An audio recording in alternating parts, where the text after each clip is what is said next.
আল নাসর ছাড়তে চলেছেন Cristiano Ronaldo. Club কর্তৃপক্ষের সাথে বনিবনা না হয় পর্তুগিজ সুপারস্টারের ম্যাচ বয়কটের খবর ও করিম বেনজেমার আল হিলালে নাম লেখানোর পর এবার দল বদল গুঞ্জন জোরালো হয়েছে।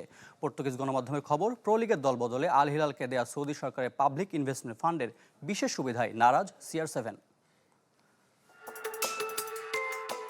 ফুল ফিট রোনালদো, নেই ওয়ার্কলোড বা ফিটনেস ম্যানেজমেন্ট ইস্যু। এরপরেও আল রিয়াদের বিপক্ষে মাঠে নামেননি আল নাসর তারকা। ক্লাব কর্তৃপক্ষের সাথে দলবদল ঘিরে চলা অসন্তোষ, যার মূলে সৌদি সরকারের পাবলিক ইনভেস্টমেন্ট ফান্ডের মালিকানায় চলে প্রো লিগের 4 ক্লাব: আল নাসর, আল ইত্তিহাদ, আল আহলি আর আল হিলাল।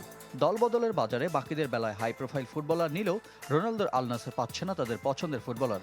PIF এর এমন আচরণকে নিজের ট্রফি খরার অন্যতম কারণ ভাবছেন আল নাসর অধিনায়ক।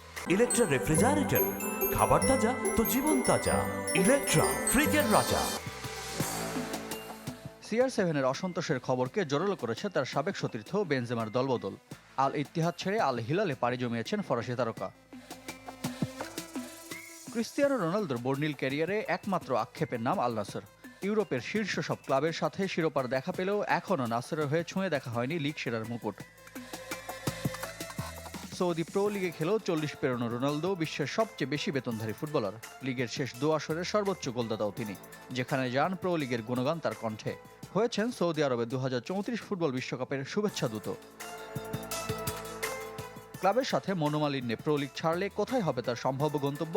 পর্তুগিজ গণমাধ্যমের খবর, মেজর লিগ সকারে পাড়ি জমাতে পারেন রোনালদো, যেখানে আরও একবার দেখা মিলতে পারে মেসি রোনালদো দ্বৈরথ। রিফাত হোসেন, চ্যানেল 24।